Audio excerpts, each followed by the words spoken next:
I'll take you there. Oh, oh, oh, oh. Hold it down, girl. Hold it down. Woo!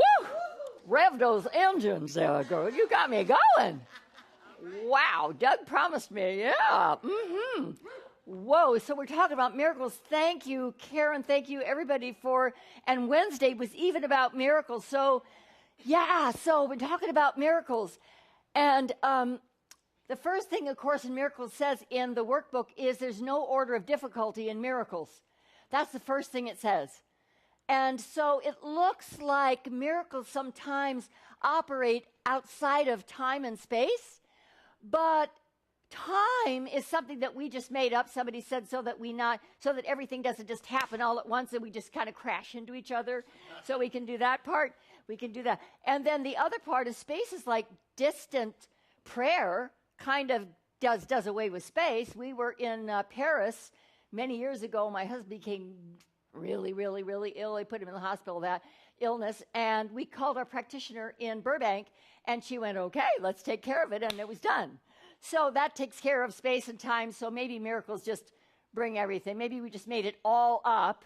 And miracles are the real stuff. Miracles just bring everything back into perspective. So I want to quote from Lynn Woodland's book, Making Miracles. There are no miracles too big for God to work through me. There are no miracles too big for God to work through me. Let's say that. There are no miracles too big for God to work through me. We're going to say that several times throughout. We're just going to keep saying it until we believe it. Following that, she says this: all that needs changing is your mind. That's it. That's it. All that needs changing is our mind. And we have the power to change it, right? We have the power to change it any moment. So the magnitude, the size of what we think that we want to change or to accomplish in our life is really all up here. And I was going to read this at the end, but Spirit said, no, you're going to read it now. So this is my beautiful Science of Mind textbook. If you don't have this one, I love this one. So this is what Ernest Holmes wrote about that. There is a place in the mentality, in the heights of its greatest realization, where it throws itself with complete abandonment into the very center of the universe, where a sense of oneness with all of life so enters his being that there's no sense of otherness. It's here that the mentality performs seeming miracles because there is nothing to hinder the whole from coming through. So the miracles, that's right. That's right. The miracles are here all around us all the time, but sometimes we're blocking them by thinking it's too big or too hard or too far away, or I can't do it, or I tried it and I failed, any of that kind of stuff. So I know you don't believe that, but I've been there a few times in my life, once or twice. Anyway, so do you believe that you can stop a raging inferno with the power of your word, your belief, your faith, your unshakable faith, and just your hands, just a prayer and your hands? It's been done more than once. Our very own Colette Duval and her husband Paul, who have the Sanctuary for Wolves at Shadowland, were in the center of the power station fire near Lake Hughes. And I read this on email. I tried to contact her, but I didn't get a word back from her, so I assume it's okay to share it because it was on the email. So, but I did get some little side tidbits. So they were all packed up because the fire, they are in the direct path of this enormous, out-of-control fire. So they had all of the animals were put in their carriers to go, and they were all packed up and ready to leave. And Paul said, no. He said, just watch. The fire's going to go around us. The fire's going to go around us. So the fire came down the hill toward their sanctuary, and at the last minute, the wind shifted, and the fire split. They have a lot of acreage. I've never been there, but they have an enormous acreage. The fire split and went both sides. Not just went down the hill over this hill over here, but literally split and went around them on both sides. That is the power of intention. That's what happens when we put ourselves, when we throw ourselves into the center of the universe, which is the core of your own being, my own being, and claim and know that nothing will move me from this place, for I know that God is greater and that there are no miracles too big for God to do through me. Let's say that. There are no miracles too big for God to do through me.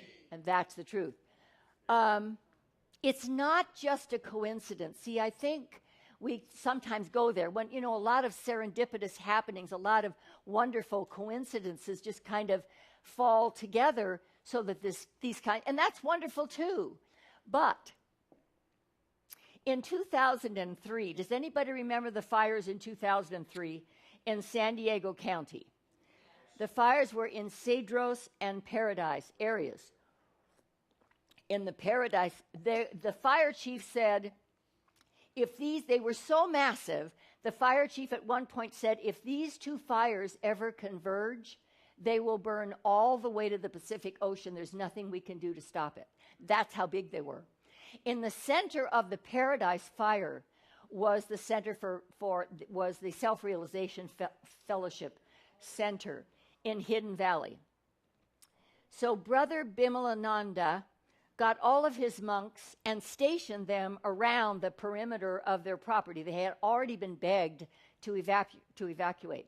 They said, you have all these cabins and these trailers parked under these dry oak trees. They're going to go up like a tinder. Please leave. But they would not do it. And he stationed the monks all around the property, and for 5 hours they chanted Om Guru and put their hands up. Om Guru, Om Guru, Om Guru, for 5 hours. This enormous inferno came roaring down the hill, and there was a dirt drive in front of their property. That's all that was separating them from the forest beyond. Came right down to the edge of that dirt road while they're chanting Om Guru, and stopped and turned around and went back up the hill again. Fires don't do that. They don't do that, but they did. And that's the kind of unstoppable faith, the unquenchable faith that you have when you've experienced miracles in your life, and I know you have. I have as well. How many of you have experienced a miracle in your life? I can't see you, but I know you have. I know you have, because I have more than once, all the time. And this book by Lynn Woodland about making miracles just is so exciting. I want to get her here at some point, but nevertheless. So it takes a lot of faith to stand in the face of a roaring inferno and not be moved.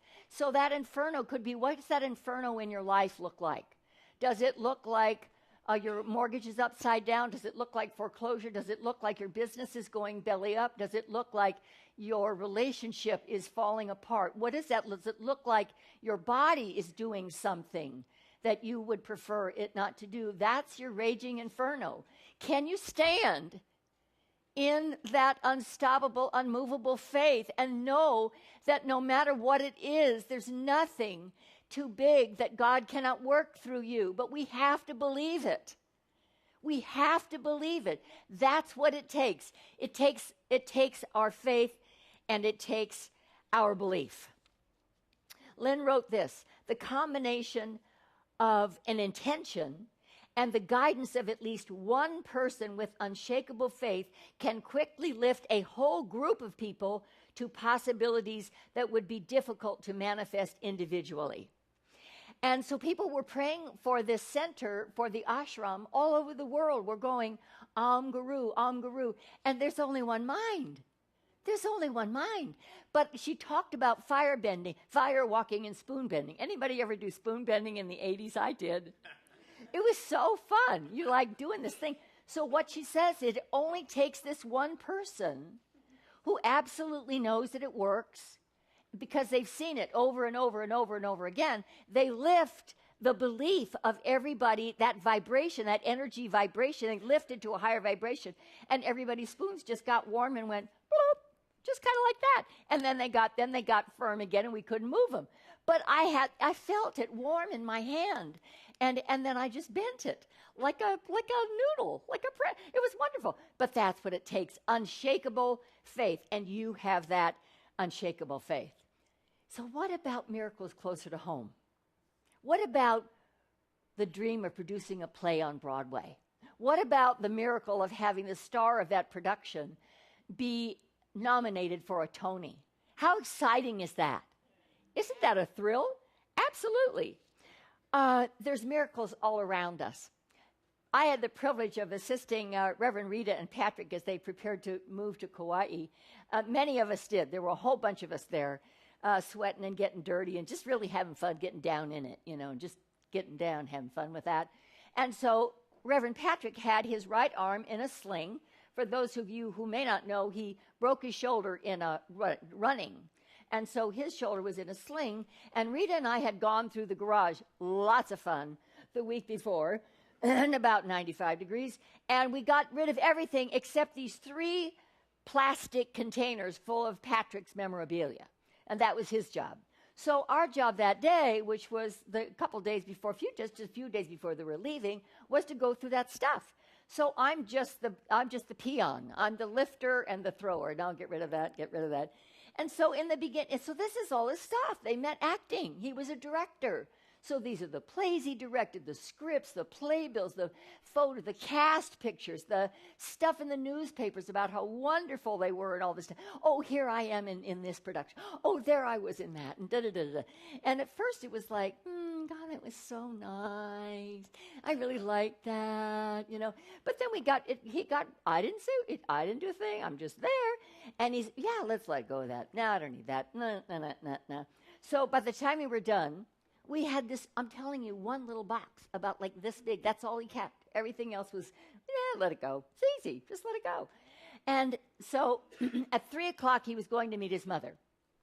Now, his mother had lived in their guest house in Burbank behind them for many years. She's in her late 80s, early 90s, 90-something. And so it was a difficult decision for her to make and for the family together to make whether she was going to go to Kauai with them or whether she was going to stay in Burbank. But eventually, because of the loving people at NoHo that support her and love her and have all along, she made the decision to stay in Burbank. So Rita found this fabulous place for her to live, and she'd been moved in. Everything's happy and good.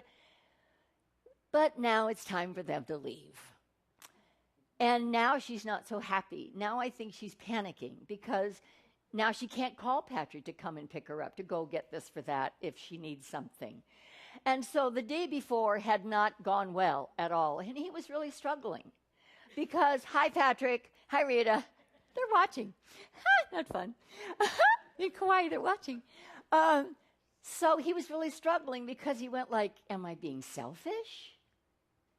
Am I not being a good son?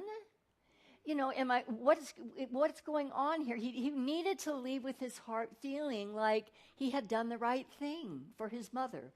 I said, let's treat. So we went in the garage, and I treated. And someplace in there, Spirit spoke through me something like this: the grace with which you released your entire life up to now, your entire story of your life up to now, you let go of.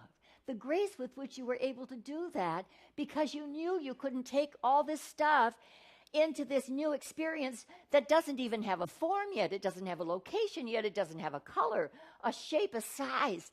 You couldn't drag all that. You had to start fresh. Is the same grace with which which you can release your mother to her new, perfect, wonderful, exciting adventure. That's what I said, something like that. He came back around 6 o'clock and went, wow, what a treatment. He said, I can't believe the difference from yesterday to today. He said, she was like supportive and loving and wishing us well and all these kinds of things. He spent 3 hours with her and it was divine. He said, it's a miracle. And I said, I didn't say it's a miracle. I said, it didn't have anything to do with her. And he said, yeah, I know. So see, we know, don't we? We really know. It didn't have anything to do with them. And we do know that, but we kind of forget sometimes. And that's when I call my practitioner and say, I'm in a mess here, I forgot. And all what the practitioners do is remind us. They just remind us what it is we knew all along and who we really are, what we really know and who we really are. And then we go, oh yeah, sure, I knew that, right? That's what we do. So, so once again, there are no, let's say it, there are no miracles too big for God to work through me. So Nikki Hale was my BFF when I had the church in Fallbrook. My best friend forever. She became our board president, but before that, when she got there, I was putting together my very first one-woman show. And she became the wardrobe mistress. She was my dresser. She was like my right arm. She did everything for me. A fabulous, powerful manifester, a powerful student of the science of mind. But there was a part of Nikki Hale that I did not know anything about. She had been cast out by her, in her words, stepmother. I'm adding her wicked stepmother, literally cast out of the family, who forced her biological father to sever all ties with her and the whole family. Cast her out on her own. So for 50 years, she made her own life. She got married and had her family. And she discovered signs of mind. She'd done a lot of healing, a lot of forgiving. She'd done inner child work. She'd done counseling, therapy, all of it, in addition to working with the practitioners and ministers in signs of mind to heal this area of her life where she felt like she had been labeled the black sheep, the bad girl, and all this kind of stuff. And it had created deep scars on her heart. And she never was able to quite let go of that family that she longed to be a part of, that she belonged with. But there was nothing she could do about it. But one day she happened to be strolling through the internet, and she happened upon, to see all these happenings, she happened upon a message that had been placed there years earlier by her paternal grandmother. She thought it was so old, it probably isn't good anymore, but she thought, what the heck?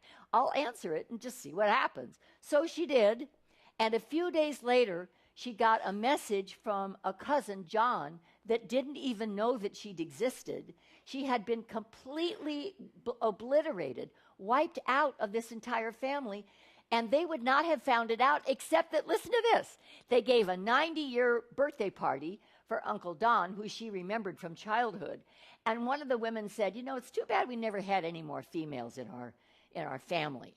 And Uncle Don said, well, there was Nikki. I remember Nikki. And Grandma, whatever, blah, blah, blah.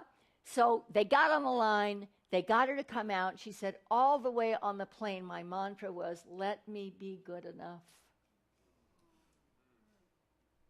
50 years of being the bad girl, the cast out, the black sheep.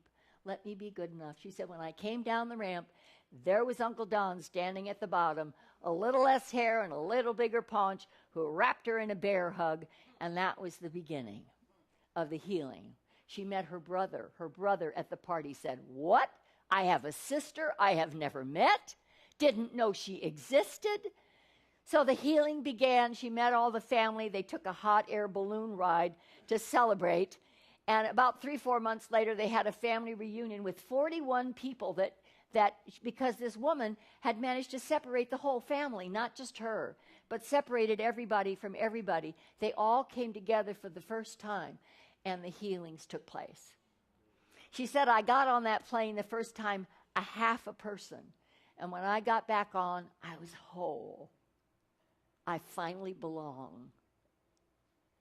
See, miracles around us all the time, but I think we need to pay more attention. I'm trying to wake up. I'm trying to be more awake so that I don't miss them. And how they come to me often is that little voice inside that tells me, go do something, told me to go call Nikki Hale. Otherwise, I would not have known this story. I was going out to do something really important, like my morning walk, something really crucial, or go to Vaughn's Market or whatever, and it said, call Nikki Hale. And I just, because I'd been hearing that for a while. So instead of doing that, I just stopped right where I was. I think that's what we need to do, because we get so busy. We just go from the next thing to the next thing on our to-do list. We're trying to get down that to-do list. And what's more important than that is to stop. Just stop. And listen. And I turned around and I picked up the phone. We had a great conversation. And she shared with me this story, this wonderful story of the healing, not only in her life, but in the whole family's life. So miracles are around us absolutely all the time. This is what Lynn writes about miracles. She says excitement, anticipation, wonder, and trusting in the process of life are all create a fertile field for miracles to spring forth. So let's get excited about life, guys. I was excited about going to New York for a whole year before I got to go. I didn't know how I was going to go. I didn't know how I was going to pay for it. I just knew I was going to go. So that's where we need to go. We need to raise our expectation, get excited about life, about the process of life. So when you set your intention, it's like placing an order with the cosmic cook of the universe. So after you've placed your order, you don't go in the kitchen and stir all the pots. You don't get in the way of the chef and go, no, I think I like a little bit of marjoram in there. No, don't do that. We don't get in there and stir the pots. We place our order and then we sit back, right? Have a nice glass of wine, have a little conversation with our friends, and we forget all about it. We place the order, then we forget it. Because we know that the chef knows how to create the perfect order and to bring it to us. And we just sit there. We don't go, oh, I should have had the lamb instead of the filet and lobster. I always have the filet and lobster, but she told me to have the filet and lobster. So I had the filet and lobster, but I really wanted the lamb. No, we don't do that. We just sit there and go, listen, I placed my order. I'm done with that. Let's move on. So life is exciting, guys. And there's no miracle too big for God to work through me. Let's say it again. There's no miracle too big for God to through me. So take just one moment, think about that big miracle, the biggest one in your life, the one that's outside of this, and then go, yep, even that. Yep, even that. And so it is. Namaste.